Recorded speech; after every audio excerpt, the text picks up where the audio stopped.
सर्व नागरिकांनी पण या विजय रॅलीमध्ये, तिरंगा रॅलीमध्ये सहभाग घ्यावा ही नम्र विनंती।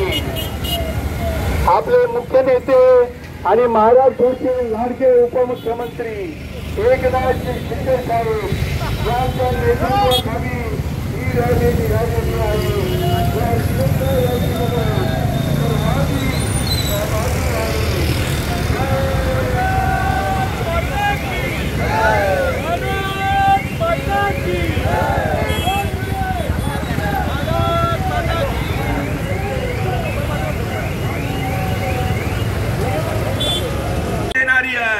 आणि सैनिकांना स्फूर्ती देणारी आहे।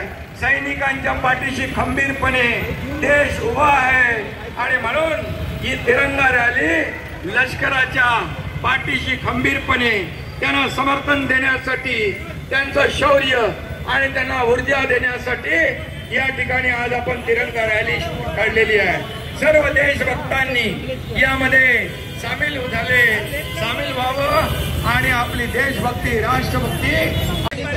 ये पहलगाम में हमारे बहनों का सिंदूर पोंछने का काम पाकिस्तान के आतंकवादियों ने किया था, उसको मुंह तोड़ जवाब दिया ऑपरेशन सिंदूर ने। ऑपरेशन सिंदूर सफल हो गया है, कामयाब हुआ है और इसलिए भारत को मुंह तोड़ जवाब दिया है।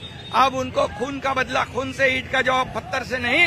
प्रधानमंत्री जी बोले अब गोली चलेगी तो तोप गोला चलेगा, और इसलिए मैं देश के तीनों सेना का अभिनंदन करता हूं और आदरणीय देश के प्रधानमंत्री नरेंद्र मोदी जी का अभिनंदन करता हूं। उन्होंने जो ये कर्तृत्व दिखाया है, हमारे सेना के जवानों के पीछे खड़े रहे, देशवासियों की भावना के पीछे खड़े रहे, इसलिए ऐसा प्रधानमंत्री कभी भी हमें नहीं मिला था।